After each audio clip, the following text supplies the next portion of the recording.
there! I am Zolerla, and this is The Joy of Computer Gaming, where we investigate good, intriguing, and awful examples of computer gaming history. Today's highlighted game is New York City, The Big Apple. The meandering Manhattan, missing motorists mashing into mangled masses of metal and misplacing money at messy mindscrew minigames game. It's a minigame game by Russell Siegel, released through Synapse Software that came out in 1984 for the Atari 8-bit, the version I played, and was ported to the Commodore 64 as well. This is an example of a game that's so weird, it's stuck in my head pretty much since I first played it. It isn't remotely a good game, but I actually completed it for the first time for this video, and it still stands as one of the strangest and one of the most frustrating Atari games I've ever played.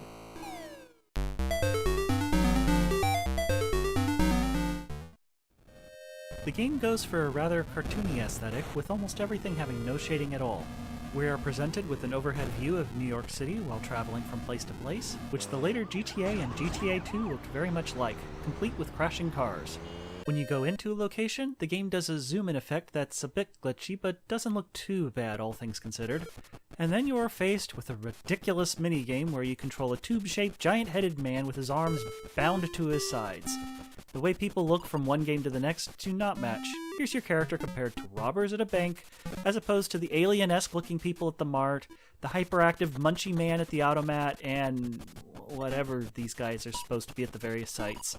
It lacks cohesion, which makes it come off as looking very low quality. The game is played entirely in Manhattan, I think, though its shape is greatly simplified. The entire point of the game is to visit New York City and go sightseeing. Once you drive onto the island, you can't leave across the one bridge offered. The map is always randomized, though Central Park, the garage, and subway are always in the same place. Each block shows either a generic skyscraper, a parking lot, or a location you can visit. The exceptions are Central Park, which takes up 2 blocks, and the subway, which is a line of the letter S that allow you to travel between them. I don't know the real New York City very well, but at least the manual tells us what all the name abbreviations are. When you're sightseeing, which is always the same mini-game, but progressively more difficult, you'll visit the Citicorp Center, now known as the Citigroup Center, the Empire State Building, the United Nations Center, the World Trade Center, Grant's Tomb, and finally City Hall. The only other named location you visit is Central Park, otherwise there's an impound lot, a hospital, an automat, bank, garage, mart, post office, and the subway. Control is done completely with the controller, which is easy enough to get the hang of. There's only one button on the Atari 8-bit, so use it when you need to activate something or in some cases to pick up and drop something. The controls are mostly intuitive, and the entire game aside from starting it can be played completely from the controller. The game is based around your available money. Doing something wrong costs money. Doing things right in many cases also costs money. If you ever run out of money, the game is over. The game shows, I would guess, King Kong and rates you. I have no idea what controls the rating. Every time I lost it said Iowa Tourist with Class 2, except once I got Class 3. You can get more money by visiting the bank. There's also a clock showing time going by and a couple things change according to the time, such as needing to get food. I think there is a time limit to the game, but I've never hit it. You are told at the top of the screen where you need to go. Most of the locations around town are inaccessible unless you need to visit them. You can press the button while you're in town to see which of the sites are left and to see what task you have to do next. You don't actually go to the sites until the game says visit the sites here. You end up having to go back to the automat many times after every time the game says it's mealtime at 10, 2, and 6 p.m., which is always costly. Outside of a location, you are either walking around as a pedestrian or driving your car. Your car's health is an ever-draining gas level that lowers if you collide with a smaller car. If you run out of gas in your car or get hit by a big orange truck, you have to wait to get your car towed to the garage before you can buy more gas. If you run into a big orange truck or you get hit by a car as a pedestrian, you are taken to the hospital and have to pay a $200 fee. You can buy more gas at the garage. Other cars will crash into each other wantonly, which can be amusing for a little while. Wait, what do you mean this isn't what people actually drive like in New York City? You can park above or below some blocks in town, but you may end up getting towed if you do, and you have to pick up your car from the impound lot and pay a fee. There are occasional parking lots which charge you every so often for using them, but at least you don't end up getting towed there. While you're on foot, you are thankfully not that much slower than other vehicles, so you can get around fairly quickly. There are never other pedestrians. Once inside of a location, you have mini-games to contend with. In each of them, if you get hurt by something, you'll respawn at the beginning and get charged $50. In the automat, you spawn hamburgers by paying $20 for each one. You have to eat 10 of them, but there's a lanky fellow there that will eat the walking burgers you spawn and will hurt you. This one isn't particularly hard since you can spawn multiple burgers at once and the guy there doesn't change which one he's chasing until he eats it. It just ends up costing a lot of money since even if you don't lose any, it'll cost a minimum of $200 to get 10 burgers here to eat for a meal. Good lord, that last sentence sounds incredibly stupid. In Central Park, you have to put fences around the sheep to get each one in a separate enclosure, then go to the top to spend $25 to test if you've done it right. This freezes the ones that are separated, which makes it easier to get around. Frozen or non-frozen sheep hurt you. This minigame is very hard and frustrating, and if you screw up and get two animals too close to each other in an area, you have to leave and re-enter and try it all over again from the beginning. Ugh. You'll want to visit the bank a few times to get more money, but it's always getting robbed. Not only that, but the robbers move faster the more money you have, making it harder to just load up on the available money you have in the bank all at once, if not impossible. Just weave around the robbers and the bullets, make it to the top to talk to the teller, then try to make it out again. You'll end up doing this one so many times it's not too awful to deal with. The garage is the only easy place to visit, since you'll just pay money here to fill up on gas.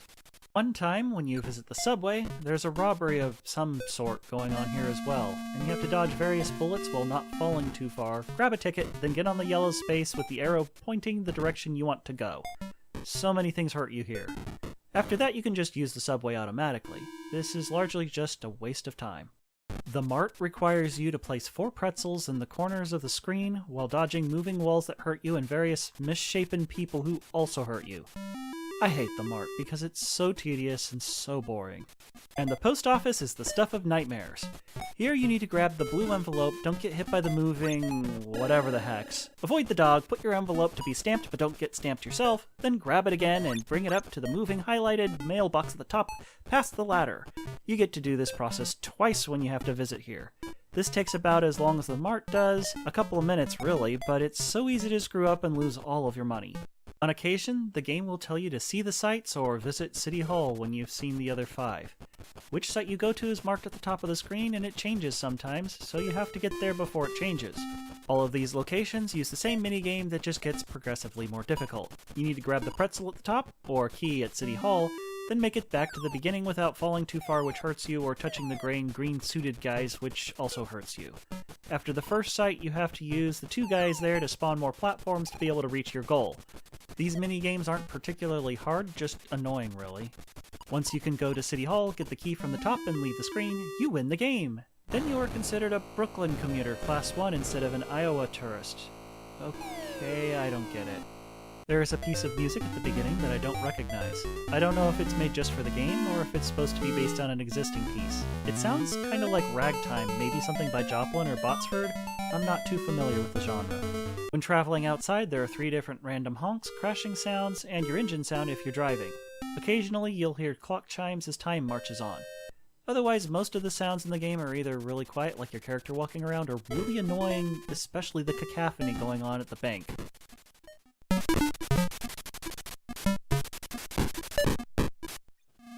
I don't know why I occasionally tortured myself with this game as a kid.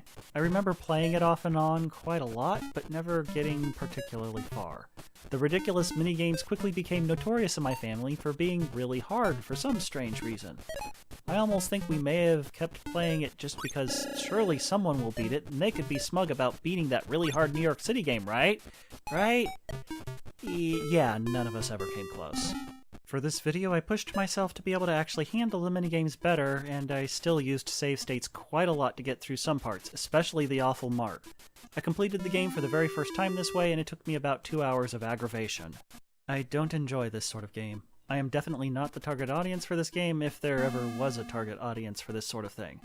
These days, some people will probably look at it and think, LOL random, and forget about it the moment they give up in frustration.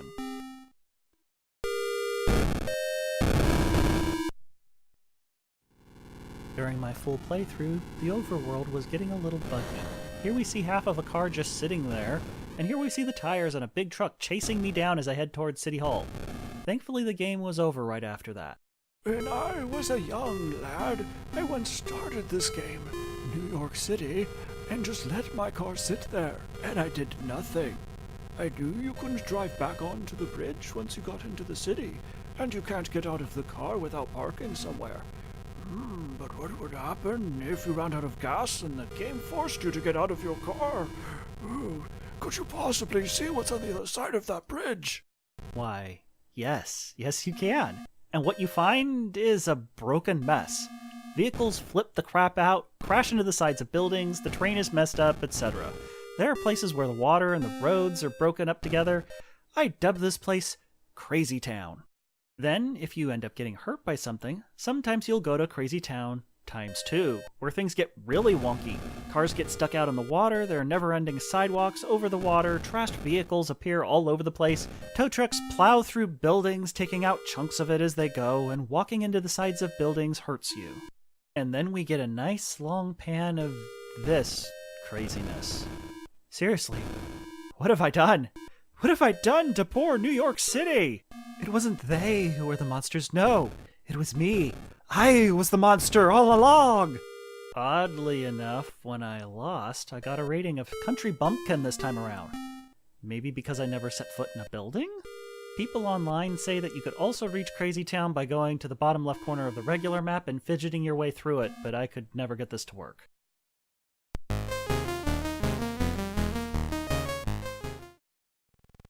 The only other version of the game was released on the Commodore 64.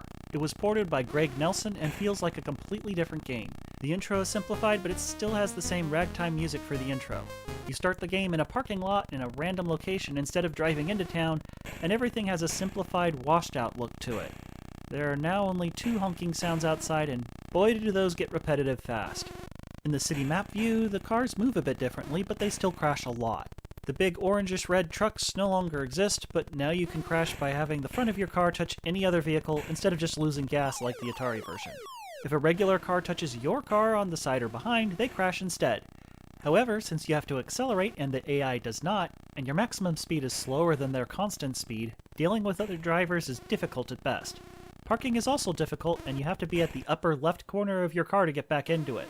This makes for the driving to be very frustrating, and it feels like you only get a few seconds of driving before you suffer a crash, and your car immediately teleports to the garage, wherever the heck that is. Once you're on foot, and it's only a matter of a very brief amount of time, you have to walk around so slowly. And you could spend several minutes just trying to find anything. In the Atari version, your walking speed isn't really that much slower than the driving speed, but here it's really tediously slow. When you finally do get somewhere, you have to walk through a small doorway here instead of just touching the bottom of the building. And then there's the mini-games, where your character looks rather different than the Atari version. So many elements of the mini-games move at the same speed as you do, which is rather different, but then you can game it by just lining up and moving diagonally to get through things like the bank or the carts and the post office. But just about everything is more fiddly as well. I died very quickly in the post office because just grabbing your envelope also moves you up a bit further, so I ended up hitting the next section over and over again. I never got past the stamps. Oh yeah, and touching the top wall on the bank hurts you! What the heck? When you lose, you just get a boring screen where you have to press a key to load the game again before you can play it again. You don't even get the silly King Kong rating screen from the Atari version. The fact I kept losing my car and had to walk around for so long, and the fact I had to do the subway multiple times, I just can't get myself to play this. Somehow this port made the game even worse. It's way slower, looks worse, sounds worse, and the minigames are even more annoying.